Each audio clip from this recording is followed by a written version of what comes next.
Bawaslu Sleman mencatat dari hasil pleno terakhir di KPU Sleman terdapat 34 TPS khusus yang tersebar di 22 lokasi atau instansi. Saat ini masih ada beberapa instansi yang mengajukan TPS khusus. Untuk itu Bawaslu terus mendorong KPU jemput bola demi terfasilitasinya hak suara warga pendatang yang ada di Sleman. Kemudian ada yang sudah berganti. Menurut Ketua Bawaslu Sleman Abdul Karim Mustafa, pihaknya terus mendorong agar KPU jemput bola terkait masih adanya instansi yang mengajukan permohonan TPS khusus dalam pemilu serentak 2024 mendatang.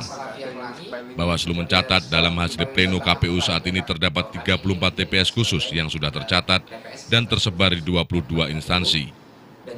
Abdul Karim Mustafa memberikan catatan kepada KPU, karena pemilih di TPS khusus kemungkinan besar masih akan bertambah sampai DPT ditetapkan. Saya pikir akan terus bertambah sampai pelaksanaan atau sampai DPT ditetapkan. Sehingga pemilih melalui DPS reguler itu sebisa mungkin juga mengcover pemilih TPS khusus. Jadi ketika ada pleno DPS, maka juga ada pleno TPS khusus. Nah, ini sampai berjalan sampai di DPT. Dan informasi yang kita terima, ini masih ada beberapa instansi yang kemudian mengajukan diri untuk menjadi TPS khusus. Di antaranya adalah kampus Universitas Negeri Yogyakarta.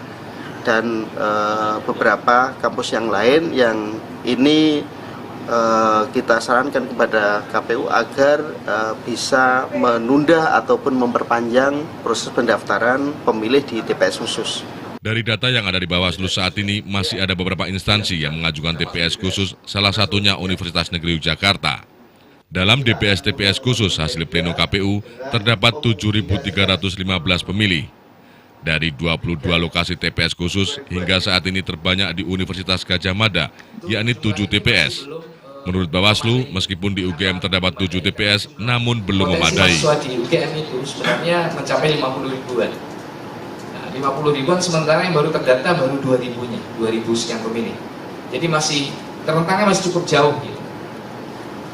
Jadi kemarin kami menyarankan kepada KPU, kalau bisa, proses pendataan pemilihnya itu dipersamakan dengan pendataan pemilih reguler. Artinya, ketika di pemilih reguler itu masih diberikan kesempatan untuk menambah pemilih melalui proses pencermatan yang pemilih sementara, atau kemudian nanti ada daftar pemilih sementara hasil perbaikan, kemudian nanti ada yang namanya daftar pemilih tetap. Nah itu kan selama proses itu dimungkinkan untuk melakukan penambahan jumlah pemilih. Bawaslu berharap semua potensi pemilih dapat terfasilitasi karena pemilu serentak 2024 adalah pestanya rakyat Indonesia. Osyani Putri, Trihartanto, TVRI Jakarta melaporkan.